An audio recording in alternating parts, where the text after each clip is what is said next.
Students, how are you all? I hope all of you will be quite well and safe at home. So today we are going to study second part of the A Girl with a Basket written by William C. Douglas. प्यारे बच्चों, आज हम A Girl with a Basket के second part को study करने वाले हैं। Previous video में हमने उसका फर्स्ट पार्ट को स्टडी किया था, वो लेसन कंप्लीट नहीं हो पाया था। आज हम सेकेंड वीडियो में उस लेसन को कंप्लीट करते हैं। प्यारे बच्चों, ये पैराग्राफ हमने पढ़ लिया था। इस पैराग्राफ में बताया था जो बच्चे थे वो रिफ्यूजी चिल्ड्रन थे, जो शरणार्थी लोग थे, जो पाकिस्तान से भाग करके आए थे, उनके बच्चे थे और उन्होंने अपनी जीविका को चलाने के लिए छोटे छोटे सामान बनाने शुरू कर दिए थे और वो बच्चे स्टेशंस पर उनके सामानों को बेच रहे थे। जो राइटर को जो बच्चे मिले थे तो वो कौन थे? वो थे शरणार्थियों के बच्चे। तो इस पैराग्राफ में हमने पढ़ा था उनकी अर्निंग कैसी थी, उनकी इनकम क्या थी और वो खाने में क्या क्या लेते थे। उसमें बताया था कि there is one meal a day, दिन भर में उनको एक बार खाना मिलता था। एंड ऑनियन, खाने में प्याज होती थी। पीस ऑफ ब्रेड, रोटी का टुकड़ा होता था। A bowl of the pulse, pulse कहते हैं दाल और बाउल कहते हैं कटोरा, ठीक है। एक कटोरी दाल होती थी विद मिल्क, दूध के साथ। Perhaps a bit of goat cheese, goat cheese कहते हैं बकरी के दूध का बनाया हुआ पनीर। तो साथ में कभी कभी बकरी के दूध का बना हुआ पनीर का टुकड़ा होता था। नो टी, चाय नहीं मिलती थी उनको। नो कॉफी, कॉफी भी नहीं होती थी। नो फैट, जो चर्बी युक्त भोजन होता है फैट, वो भी उनको नहीं मिलता था। नो स्वीट्स, कोई मिठाई नहीं। नो मीट, ना ही कोई मांस, यानी कि उनको नॉनवेज खाने को भी नहीं मिलता था। अब बढ़ते हैं हम नेक्स्ट पैराग्राफ की ओर। तो $100 a year is not $2 a week, यानी कि एक साल में $100। इसका मतलब ये हुआ कि एक सप्ताह में, एक वीक में उनको $2 भी नहीं मिल पाते। Yet even, तो इतने पर भी that small amount is hard to earn, यानी छोटा सा अमाउंट भी बड़ा मुश्किल होता है to earn, कमाने के लिए। छोटा सा अमाउंट भी, यानी एक सप्ताह में $2 कमाना भी बड़ा मुश्किल होता है। बाय सेलिंग बास्केट्स, टोकरियों को बेचकर, टू पीपल, उन लोगों को, टू पुअर, जो कि इतने गरीब थे, टू बाय देम, जो उनको नहीं खरीद सकते थे। तो राइटर कह रहे हैं कि एक सप्ताह में $2 कमाना ऐसे लोगों को बेच करके जो पहले से ही बहुत गरीब थे, जो टोकरी को नहीं खरीद सकते थे, तो ये $2 एक सप्ताह में कमाना भी बहुत मुश्किल होता है। That no doubt is the reason these little children descended on me like locusts. No doubt, निसंदेह, that is the reason, यही कारण है, राइटर कहते हैं यही कारण है, these little children descended, टूट पड़ना, ठीक है, ये जो छोटे बच्चे थे ये टूट पड़े on me, मेरे ऊपर, like locust, टिड्डियों के समान। ये स्टूडेंट, यहाँ से बहुत अच्छा क्वेश्चन आता है कि why did the children descend on the writer, कि बच्चे लेखक के ऊपर टिड्डियों के समान क्यों टूट पड़े थे? क्यों टूट पड़े? क्योंकि उनको लगता था कि राइटर उनके सारे सामानों को खरीद लेगा, इसीलिए सारे बच्चे लेखक के ऊपर टूट पड़े, उसके चारों इकट्ठे हो गए। तो आई एंड अमेरिकन, तो राइटर कौन थे? अमेरिकन थे। कह रहे हैं वाज डाउटलेस, डाउट यानी निसंदेह, द मोस्ट प्रॉमिसिंग मार्केट, उनके लिए सबसे अच्छी मार्केट थी। दे हैड सीन, जो उन्होंने अब तक देखी। वो कह रहे हैं कि मैं उनके लिए ऐसा लगता था कि सबसे बढ़िया मार्केट था और मैं उनके सारे सामानों को खरीद सकता था और इसीलिए सारे बच्चे मुझ पर टिड्डियों के समान टूट पड़े। I bought one tiny basket for a few annas, writer बताते हैं I bought one tiny basket, Teni कहते हैं छोटी, तो मैंने एक छोटी सी टोकरी खरीद ली। for a few anna, आना हमारे की करेंसी हुआ करती थी पहले, जो अब नहीं चलती थी है, जैसे 4 आना, ठीक है, 4 आना, 8 आना, 16 आना, यानी कि 1 रुपए में 16 आना होते थे, ठीक है, 1 रुपए में 16 आना और 50 पैसे में 8 आना। तो कह रहे कुछ अनाज में मैंने एक छोटी टोकरी खरीद ली। अनदर फ्रूट बास्केट, एक फलों की टोकरी जिसमें फल रखे जाते हैं, ऐसी टोकरी खरीद ली। फॉर अ बिट मोर, कुछ और आनों में, ठीक है, कुछ आना में मैंने फलों को रखने के लिए टोकरी खरीद ली। Beautiful waste paper basket for ₹1, और ₹1 में क्या खरीदा? एक सुंदर सी waste paper basket. Waste paper basket यानी कि जो हम कागज को कराकर टोकरी बना लेते हैं। 1 रुपए में मैंने कागज के बनाई हुई टोकरी खरीद ली। Lovely swimming basket for ₹1। और 1 रुपए में कैसी बास्केट खरीद ली? स्विमिंग यानी जिस पर सिलाई हो रही थी। तो एक ऐसी टोकरी खरीदी जिस पर सिलाई हो रखी थी। A few fans for an आना और 2 एक पीस। और 1 या 2 आनों में मैंने कुछ पंखे भी खरीद लिए। पंखे कौन से वाले? जो हैंड फैंस होते हैं, जो हम अपने घरों में यूज करते हैं। तो राइटर ने क्या खरीदे? एक छोटी टोकरी खरीद ली, एक फल रखने के लिए टोकरी खरीद ली, और एक ऐसी टोकरी खरीदी जो कागज की बनाई हुई थी, और एक ऐसी टोकरी खरीदी जिस पर सिलाई हुई थी, और कुछ आनों में उसने कुछ पंखे भी खरीदे। इस प्रकार से उसने ये सारा सामान खरीद लिया। My arms were filled and I had spent not 50 cents। कह रहे थे मेरे जो हाथ थे बिल्कुल भर चुके थे, यानी इतना सामान खरीद लिया कि अब बिल्कुल जगह नहीं थी मेरे हाथों में। And I had not spent not 50 rupees, और मैंने अभी 50 सेंट भी खर्च नहीं किए थे, यानी 50 सेंट में भी खर्च नहीं किए थे, और इतना सारा सामान मैंने खरीद लिया था। द चिल्ड्रन पास्ड इन, बच्चे जो मेरे पास आए थे, शाउटिंग देयर वेयर्स, वेयर्स कहते हैं सामान, तो वो अपने सामानों की ज़ोर ज़ोर से चिल्ला करके आवाज़ें लगा रहे थे। ठीक है, आपने बेचने वालों को देखा होगा, ज़ोर ज़ोर से चीखते हैं, सामानों की आवाज़ लगाते हैं। तो बच्चे क्या कर रहे थे? तेज आवाज़ में अपने सामानों की आवाज़ लगा रहे थे। I was a prisoner, prisoner कहते हैं कैदी। कह रहा है कि मैं एक कैदी था। कैदी का मतलब यानी मुझे उन बच्चों ने चारों ओर से घेर लिया था, कैद कर लिया था एक प्रकार से। कंप्लीटली सराउंडेड, पूरी तरह से घेर लिया, सराउंड घेर लेना। इसका मतलब क्या हुआ कि उन बच्चों ने राइटर को पूरी तरह से घेर लिया था। अनेबल टू मूव, राइटर कह रहे हैं I was unable to move, और मैं हिल भी नहीं सकता था, यानी हिलने में भी मैं अब सक्षम नहीं था। पूरी तरह से बच्चों ने राइटर को घेर लिया था। तो घेर क्यों लिया था प्यारे बच्चों? आप समझ गए होंगे, क्योंकि वो राइटर को अपना सामान बेचना चाहते थे। द मोस्ट डिलीजेंट, डिलीजेंट कहते हैं परिश्रमी या मेहनती। तो जो सबसे मेहनती, एग्रेसिव, एग्रेसिव कहते हैं आक्रामक होता है, यानी कि अपने सामान को जोर दे करके बेचने वाला, और वेंडर कहते हैं विक्रेता। तो ये प्यारे बच्चों, ये वही बच्ची आ रही है जिस बच्ची के नाम पर इस लेसन का नाम रखा गया है, a girl with A basket. अब उस बच्ची के बारे में राइटर बता रहे हैं। क्या कह रहे हैं? द मोस्ट डिलीजेंट, जो सबसे मेहनती, एग्रेसिव जो विक्रेता थी, वेंडर मतलब विक्रेता थी, वॉज अ ब्यूटीफुल गर्ल, वो एक सुंदर सी बच्ची थी, ऑफ 9, कितने वर्ष की थी वो? 9 साल की। तो जिस बच्ची ने राइटर को सबसे ज़्यादा प्रभावित किया था, राइटर उसके बारे में बता रहे हैं कि बहुत सुंदर थी और वो 9 साल की थी। Right in front of me, और वह बिल्कुल ठीक मेरे सामने थी। She had a lovely basket with handle, उसके पास एक बहुत प्यारी सी टोकरी थी विद हैंडल, हैंडल वाली, यानी उसमें हैंडल लगा हुआ था। एंड शी वॉन्टेड ₹1.50, और वो मुझसे कितना पैसा चाहती थी? ₹1.50, यानी 1 रुपया और आधा, यानी कि ₹1.50 फॉर इट, इसके लिए।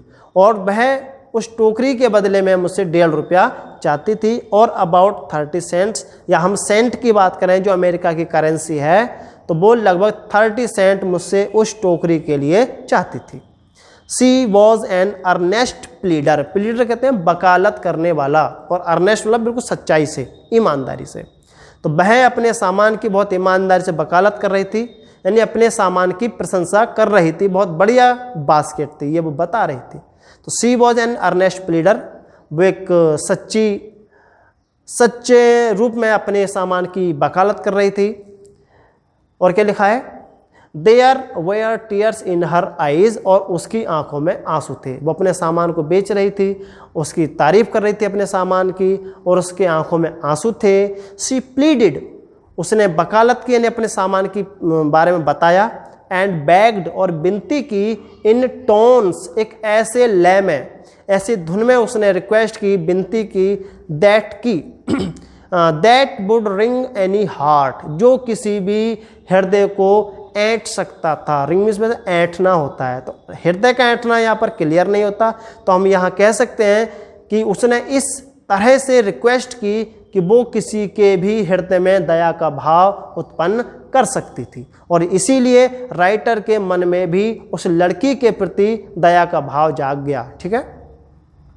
माई आर्म्स वर फुल, मेरे जो हाथ थे बिल्कुल भरे हुए थे, ये हम पहले बता चुके हैं, राइटर के हाथ बिल्कुल भरे हुए थे।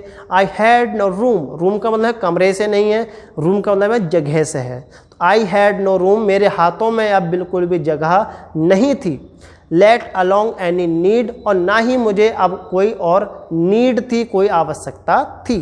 फॉर अनदर बास्केट, किसी दूसरी टोकरी की। कह रहा है मेरे हाथ बिल्कुल भरे हुए थे, बिल्कुल जगह नहीं थी, और ना ही मुझे और किसी टोकरी की आवश्यकता थी। तो balancing my baskets and fans, अपने टोकरियों को, अपने पंखों को बैलेंस बनाते हुए, ऑन माई लेफ्ट आर्म, अपने बाएं हाथ पर, यानी दोनों हाथ उसके घिरे हुए थे, और उसने क्या किया, दोनों हाथों के सामान को अपने बाएं हाथ पर बैलेंस बनाकर रख लिया। I reached into my right coat pocket, वो कह रहा है कि मैंने अपने कोट के राइट पॉकेट में हाथ डाला। And got handful of change, कह रहा and got handful of change, और हैंडफुल का मुट्ठी भर, और चेंज का मतलब छोटे सिक्के, और मैंने अपने कोट की पॉकेट से मुट्ठी भर कुछ सिक्के निकाले। परहैप्स 15 सेंट्स इन ऑल, लगभग वो कितने सिक्के होते, 15 सिक्के। ठीक है, 15। विच आई डिपॉजिटेड इन द बास्केट, जो मैंने उसकी बास्केट में डिपॉजिट कर दिए, यानी कि जमा कर दिए या रख दिए। तो राइटर कह रहा है कि मैंने वो 15 सेंट्स लगभग उसकी टोकरी में डाल दिए। That the young girl held, और उस टोकरी में डाल दिए जिसको वो छोटी बच्ची पकड़े हुए थी। इम्प्लोरिंगली बिफोर मी, इम्प्लोरिंगली मतलब विनती करना, मतलब मैंने 15 सेंट उस लड़की के टोकरी में डाल दिए जो मेरे सामने मुझसे विनती कर रही थी। आई ट्राई टू एक्सप्लेन, मैंने उसको एक्सप्लेन करने की कोशिश की, उसको बताने की कोशिश की, उसको समझाने की कोशिश की, that I could not by the basket, कि मैं अब टोकरी नहीं खरीद सकता, but extended the gratuity, actually मतलब बढ़ाना होता है, और ग्रेच्युटी कहते हैं दान का कार्य है, या ठीक है अच्छाई का कार्य है। तो उस दान के काम को बढ़ाने के लिए एज ए सब्सटीट्यूट, विकल्प के रूप में, सब्सटीट्यूट कहते हैं विकल्प।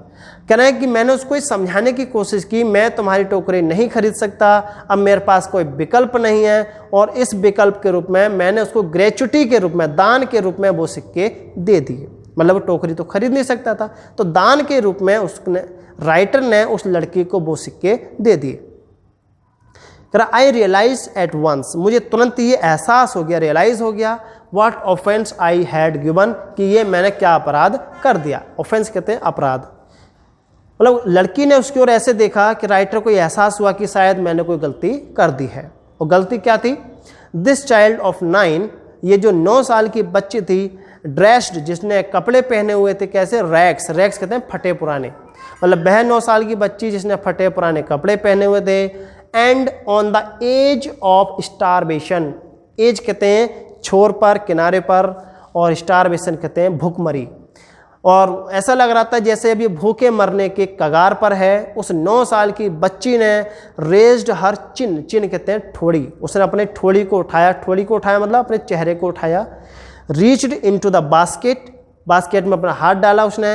And with all the pride, और पूरे स्वाभिमान के साथ, प्राइड मतलब स्वाभिमान, एंड ग्रेसियसनेस कहते हैं शालीनता, और पूरी शालीनता के साथ, और फिर लेडी, एक लेडी के, यानी जो शालीनता एक लेडी के अंदर होती है, जो स्वाभिमान एक लेडी के अंदर होता है, उसी स्वाभिमान के साथ उस 9 साल की बच्ची ने handed the money back to me, मुझे वापस वो पैसे थमा दिए। मतलब कहने का मतलब क्या था, उस बच्ची को ऐसा लगा जैसे कि राइटर ने उसको भीख दी हो। तो लेकिन राइटर ने कैसे दिया था, दान के रूप में, बच्ची ने क्या समझा, जैसे कि राइटर ने उसको भीख दी है। तो वो बच्ची गरीब होने के बावजूद भी, जो मरने के कगार पर थी, उस स्थिति में भी उसने अपने स्वाभिमान से समझौता नहीं किया, और बड़े स्वाभिमान के साथ उस राइटर को वो पैसे वापस लौटा दिए। There was only one thing, अब तो केवल एक ही विकल्प था, आई कुड डू, जो मैं कर सकता था। अब कह रहा है कि अब मेरे पास और कोई विकल्प नहीं था, तो उसने क्या किया, आई बॉट द बास्केट, मैंने उस टोकरी को खरीद लिया। सी वाइप्ड हर आइज, उसने अपनी आंखों को पोंछा, वाइप कहते हैं पोंछना, ठीक है। सी वाइप्ड हर आइज, उसने अपनी आंखों को पोंछा, अपने आंसुओं को पोंछा। स्माइल्ड और मुस्कुराई, and dash down the platform, platform से नीचे कूद गई। हेडेड फॉर सम ग्रास हट, और कहाँ चली गई, जो ग्रास की झोपड़ियाँ थी, जो झुग्गियाँ पड़ी हुई थी उधर वो चली गई। That would have at least 30 cent that night, और उस झुग्गी में रहने वाले लोगों को उस रात कम से कम 30 सेंट्स तो मिल ही गए होंगे। डियर स्टूडेंट्स, अब लास्ट पैराग्राफ की ओर हम चलते हैं। तो राइटर बता रहे हैं कि मैंने उसको वो सिक्के दे दिए उसकी टोकरी को खरीदने के बाद, तो उस झोपड़ी में रहने वाले लोगों को कम से कम 30 सेंट तो मिल ही गए होंगे। अब कहना है I told this story to prime minister Pandit Jawaharlal Nehru. कहते हैं कि मैंने ये पूरी कहानी भारत के प्रधानमंत्री पंडित जवाहरलाल नेहरू को बताई। उस समय जो भारत के प्राइम मिनिस्टर थे पंडित जवाहरलाल नेहरू थे, तो राइटर ने ये पूरी कहानी पंडित जवाहरलाल नेहरू को बताई थी। तो I told him it was one reason, मैंने उनको बताया यही वो एकमात्र कारण है, I had fallen in love with India, कि मैं भारत के लोगों से प्रेम करने लगा, भारत से प्रेम करने लगा। तो ये क्वेश्चन बनता है कि why did the writer fall in love with India, कि लेखक भारत से प्रेम क्यों करने लगा। तो क्यों करने लगा था, क्योंकि भारत के लोगों में शालीनता थी, स्वाभिमान थी, ठीक है, इसीलिए। कहते हैं कि द पीपल आई सा इन इंडिया, कि वे लोग जो मैंने भारत में देखे थे, दोज इन द विलेज, चाहे वो गांव में रहने वाले हों, as well as those in high office, या वो हाई ऑफिस में काम करने वाले हों, हैव बोथ प्राइड, उन दोनों में ही, यानी गांव वाले लोगों में भी और हाई ऑफिस में काम करने वाले लोगों में भी क्या था, प्राइड था। प्राइड कहते हैं स्वाभिमान, उनके अंदर स्वाभिमान था। Had lively sense of decency, decency कहते हैं शालीनता, और उनके अंदर शालीनता की भावना थी। मतलब गांव के लोगों में भी और हाई ऑफिस में काम करने वाले लोगों में भी स्वाभिमान था, उनके अंदर शालीनता की भावना थी। एंड सिटीजनशिप, और नागरिकता की भावना थी। They also have a passion for independence, independence कहते हैं स्वतंत्रता, और पैशन कहते हैं तीव्र इच्छा, यानी उनके अंदर आज़ादी के लिए तीव्र इच्छा है, जुनून है। दिस ब्यूटीफुल चाइल्ड, इस सुंदर सी बच्ची ने, बॉर्न इन स्क्वेलर, स्क्वेलर कहते हैं गंदा वातावरण, ठीक है। तो इस छोटी सी बच्ची ने जो गंदे वातावरण में जन्मी थी, एंड पॉवर्टी, पॉवर्टी कहते हैं गरीबी, जो गरीबी में जन्मी थी। अनएजुकेटेड, जो अशिक्षित थी। इन बोथ, दोनों ही विषयों में, किसमें, ग्रामर में भी एंड मैनर्स में भी, ना उससे व्याकरण आती थी ना उससे व्यवहार आता था। तो बिल्कुल गरीब परिवार में जन्मी थी, गंदे वातावरण में जन्मी थी। उस छोटी सी बच्ची ने क्या कहते हैं, had given me A glimpse, glimpse कहते हैं झलक, तो छोटी सी बच्ची ने मुझे झलक दिखा दी of the warm soul of India, एक स्वाभिमान, और एक स्वाभिमान भारत के, उस छोटी सी बच्ची ने मुझे झलक दिखा दी। तो राइटर कहना चाहता है कि उस छोटी सी बच्ची में मुझे स्वाभिमान भारत की झलक दिखाई दी, और इन सभी कारणों के वजह से मैं भारत से प्रेम करने लगा। तो प्यारे बच्चों, ये कहानी हमारी यहीं समाप्त होती है। आशा करता हूँ आपको ये कहानी अच्छी तरह से समझ में आ गई होगी। मिले